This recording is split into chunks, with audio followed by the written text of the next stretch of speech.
Hey, what's up, everybody? It's the morning of Saturday, February 22nd, and today's the day. Nevada, are you feeling the burn, baby? I got the red commie shirt on just for you, Bernie. So, Nevada, you're on the clock. Here's the polls. Let's take a look. Let's talk Democratic Caucus. I archived this. It's from 270 to win. It's a Democratic site, it seems. Like I said, I just try to find different sources each day just to see how different types of media cover things. So let's take a look real quick here. We talked about the caucus process itself a few days ago. It looks like here they say there's 48 delegates, 38 pledged and 12 super delegates. Proportional allocation method, and the threshold is 15%, which is the minimum vote that you have to get within a particular district in order to win some delegates. So let's take a look at the pledged estimate here real quick. Everything's been trending Bernie's way lately in the polls in a lot of these early states, and this dude has to be shocked as heck based on his lifetime and what happened to him last time. So we'll see if the turtle has enough to make it to the finish line here with a bunch of states coming up on Super Tuesday. So you see here, pledged estimate, Sanders 23, and they actually project Biden to get 13 delegates. Obviously, this isn't counting the super delegates, I'd imagine. You can take a look at these polls, and they were pretty far out. September, November, January, even up into January. See Biden here in the second column. He had a lead. He even peaked at 33% at one point, but he's been slowly on the decline, where all these latest polls have him in the 14 to 18% range. It looks like Buttigieg picked up Biden's supporters here probably. He's moved all the way from single digits all the way up into the mid-teens. Warren, pretty consistent. Steyer's been pretty consistent lately in the past couple months. Klobuchar, she's actually seen some gain as well, so she's probably siphoned off some of Biden's support. Gabbard, thanks for playing, but she'll be gone pretty soon. She's got to be the next one to drop off. All right, back to the front runners though here. So they're projecting Sanders and Biden, and I'm assuming they're kind of aggregating the three polls here because they're only projecting those two to actually get some delegates. Even though in some of the polls, either Buttigieg or Warren are coming in at over 15%, which should put them in range to get some proportional delegate allocation. But, I'm not an expert in Nevada,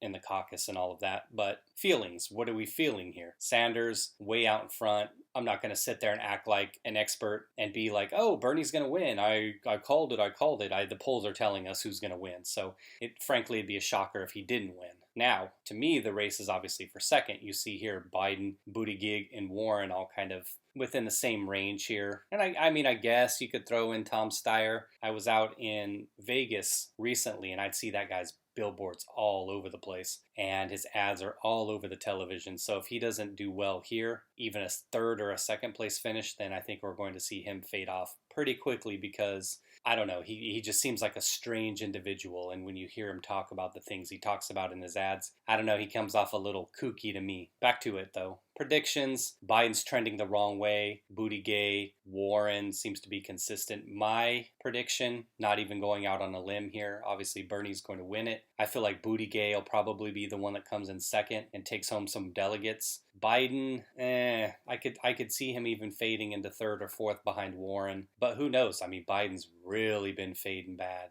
I know what you're saying, Biden fans. That's a bunch of malarkey. That's malarkey. I say malarkey. But yeah, Biden is fading big time. So it'll be interesting to see what happens here going into South Carolina if these things kind of go the way that I'm predicting it, that Sanders 1, Buttigieg 2, maybe Warren or Biden 3, 4. Kind of in that range. But will Sanders be able to carry the momentum over into South Carolina? Because it looks like he's been coming up in the polls there lately. I did see something today where they were talking about Sanders making inroads into the Latin and Black, younger side of the voting populace. I think that's kind of the appeal of Bernie within any populace. If you see his supporters, they're relatively young compared to him. He's pushing 80, and his supporters are all out there a third of his age. It just seems kind of bizarre to me that people would choose to follow somebody who really doesn't represent anything to do with their generation, the manner in which they act, the things in which perhaps they do on a day-to-day basis, just how they live their lives, that they would choose to follow somebody who really has no relation. He's old enough to be their grandfather, but yet they're loyal. So that's the thing I would always say about Bernie in any state and anywhere is don't underestimate his support. And in the event that he makes it through and becomes the nominee, I would say the same. In spite of the way he's being labeled as what he is, a socialist and whatever you want to call him,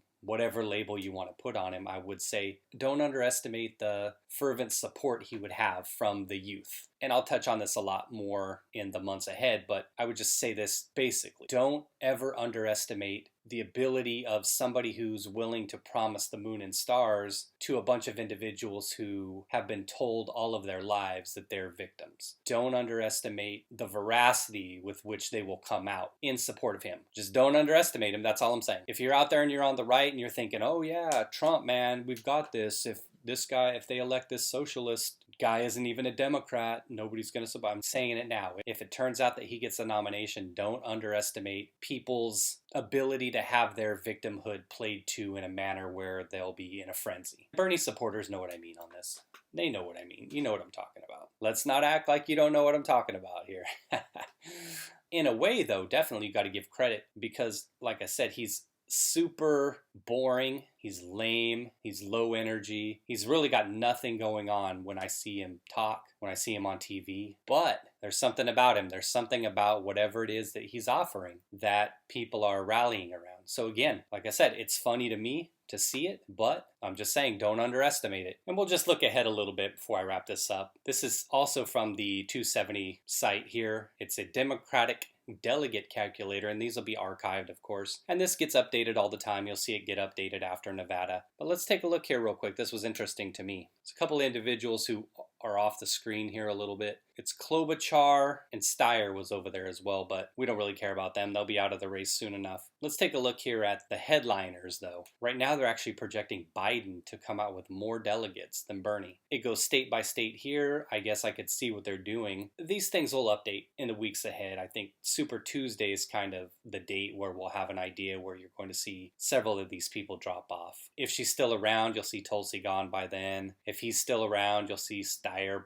probably gone by then, unless he miraculously pulls off a second place finish or something in Nevada. After Super Tuesday, you may also see Klobuchar kind of beat feet and get out of the race. Because let's be honest, it's just a matter of time for her. And that will leave us with the 5 candidates left. And that's just my prediction for Super Tuesday. I don't know, Elizabeth Warren, I'm kind of on the fence as to whether or not she'd drop out after that. But again, you see here, take a look at these numbers real quick. Estimating Bernie to get 1,042 and Biden 1,113. Bloomberg 298, Warren 112. And surprisingly, Buttigieg was only checking in at 39.5. I thought he would have been doing a little bit better, but we'll see. He could have a good showing here in Nevada and then pick up steam. I think the main thing we're really waiting for Super Tuesday, after that comes and goes, is we're waiting to see some of the moderate type candidates to exit the race. And moderate, I mean relative to each other. So that's Klobuchar, maybe you want to put Steyer in there. Basically, anybody to the right of Bernie, and Warren, I should say.